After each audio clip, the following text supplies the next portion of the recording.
حیات الصحابہ ٹاپک حضور صلی اللہ علیہ وسلم کے عام صحابہ اکرام رضی اللہ تعالیٰ عنہ کا سختیاں برداشت کرنا۔ حضرت سعید بن زبیر رضی اللہ عنہ فرماتے ہیں، میں نے حضرت عبداللہ بن عباس رضی اللہ عنہ سے پوچھا کہ کیا مشرک حضور صلی اللہ علیہ وسلم کے صحابہ کو اتنی زیادہ تکلیفیں پہنچاتے تھے جن کی وجہ سے صحابہ دین کے چھوڑنے میں مجبور قرار دیے جاتے تھے؟ انہوں نے کہا، ہاں، اللہ کی قسم، وہ مشرک مسلمانوں کو بہت زیادہ مارتے بھی اور ان کو بھوکا اور پیاسا بھی رکھتے، یہاں تک کہ کمزوری کی وجہ سے مسلمان سیدھا نہ بیٹھ سکتا، اور جو شرک بھرے کلمے وہ مسلمانوں سے کہلوانا چاہتے، مسلمان مجبور ہو کر جان بچانے کے لیے کہہ دیتے۔ وہ مشرک کسی مسلمان سے یوں کہتے کہ لات و عزا بھی اللہ کے علاوہ معبود ہے یا نہیں، وہ مسلمان کہہ دیتا ہاں ہے، اور گندگی کا کیڑا ان کے پاس سے گزرتا تو وہ کسی مسلمان سے کہتے کہ کیا اللہ کے علاوہ یہ کیڑا بھی تیرا معبود ہے یا نہیں، وہ مسلمان کہہ دیتے ہاں،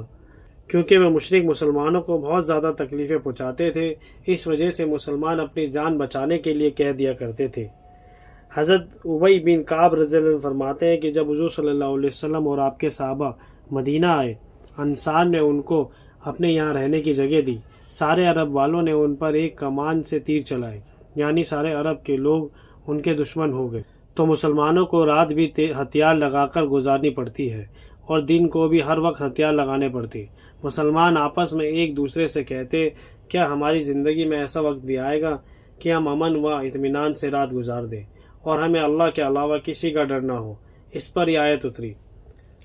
وعدہ کر لیا اللہ نے ان لوگوں سے جو تمہیں ایمان لائے اور کیے ہیں انہوں نے نیک کام، البتہ پیچھے حاکم کرے گا ان کو ملک میں۔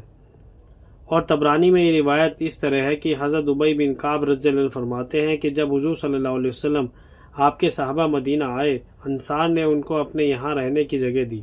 تو تمام عرب کے لوگوں نے ان پر ایک ہی کمان سے تیر چلائے، یعنی سارے عرب والے ان کے دشمن ہو گئے۔ اس پر یہ آیت اتری۔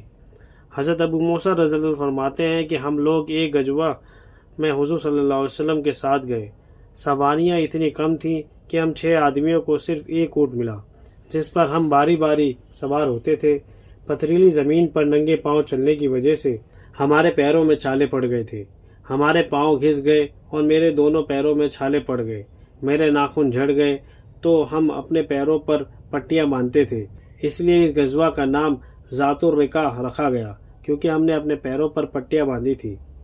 ابو نعیم نے اس حدیث کو روایت کیا ہے کہ اس میں یہ بھی ہے کہ ابو درداء راوی کہتے ہیں